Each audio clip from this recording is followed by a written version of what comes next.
সুনামগঞ্জের দোয়ারা বাজার উপজেলার বাংলা বাজারে চিকিৎসা সেবাকে পারিবারিক পেশা হিসেবে ধরে রেখে হোমিওপ্যাথি ডিগ্রি অর্জন করেছেন তরুণ উদ্যোক্তা ডাক্তার রাসেল আহমেদ।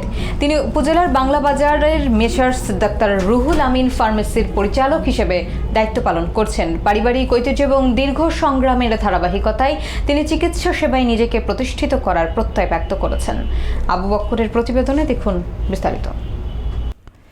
সুনামগঞ্জের দোয়ারা বাজার উপজেলার বাংলা বাজার চিকিৎসা সেবাকে বংশীয় পেশা হিসেবে ধরে রেখে হোমিওপ্যাথি ডিগ্রি অর্জন করেছেন তরুণ উদ্যোক্তা ডাক্তার রাসেল আহমেদ। সরেজমিনের সূত্রে জানা যায় তিনি বাংলা বাজারের মেসার্স ডাক্তার রুহুল আমিন ফার্মেসির পরিচালক।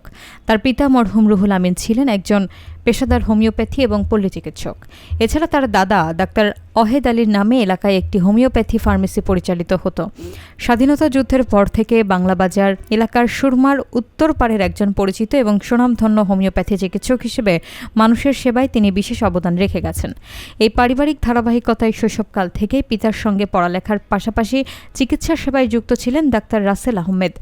দীর্ঘদিনের সংগ্রাম এবং সাধনার মাধ্যমে তিনি 2021 সালের diploma in homeopathic medicine and surgery course কৃতিত্বের সঙ্গে সম্পন্ন করে সনদপ্রাপ্ত হন।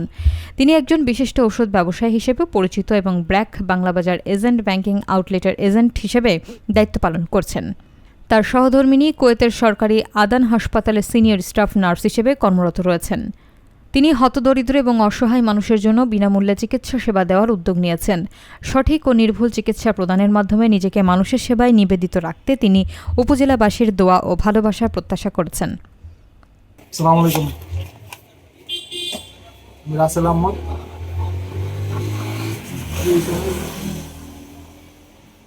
Bangladesh homeopathy medical college, homeopathy register চিকিৎসক। আমরা স্বল্প মূল্যে হোমিও চিকিৎসা সেবা ও সুপরামর্শ প্রদান করে থাকি শুধু শুক্রবার।